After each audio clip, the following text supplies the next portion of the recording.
ইয়া গামোচা নহয় আচলতে ইয়া চিপজুৰি যেনেকে 5 বছৰে আমাক ৰাজনৈতিকভাৱে হত্যা কৰিছিল আহি থকা আৰু 5 বছৰে আমাক ৰাজনৈতিকভাৱে হত্যা কৰাৰ ষড়যন্ত্ৰ ইউপিএল দলে কৰি আছে।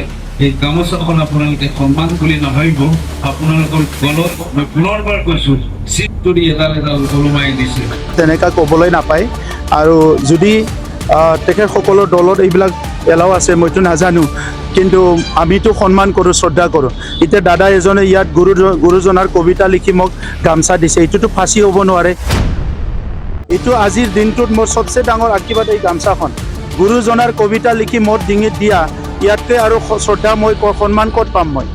আজি যিজন গুৰুজনাই অসমীয়া সমাজখন, বৰ অসমখন আজি গুৰুজনাৰ আজি আদৰ্শৰে চবে গুৰুজনাৰ আজি যিটো মন্ত্ৰৰে তেখেতৰ যিটো বাণীৰে সমাজখন বান্ধিব বিচাৰিছে, ইয়াৰে মোক গামচা দিছে। চ' গতিকে গামচাখন লৈ পেলাই যদি ৰাজনৈতিক স্বাৰ্থত কিবা চিপজুৰি টিপজুৰি কয়, ইয়াতকৈ আৰু দুৰ্ভাগ্যজনক একো নাই। তেনেকা ক'বলৈ নাপায় আৰু যদি তেখেতসকলৰ দলত এইবিলাক এলাও আছে মইতো নাজানো, কিন্তু আমিতো সন্মান কৰোঁ, শ্ৰদ্ধা কৰোঁ।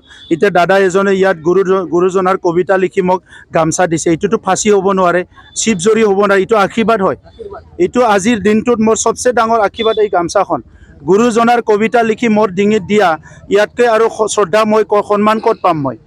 আজি যিজন গুৰুজনাই অসমীয়া সমাজখন, বৰ অসমখন আজি গুৰুজনাৰ আজি আদৰ্শৰে চবে গুৰুজনাৰ আজি যিটো মন্ত্ৰৰে তেখেতৰ যিটো বাণীৰে সমাজখন বান্ধিব বিচাৰিছে, ইয়াৰে মোক গামচা দিছে।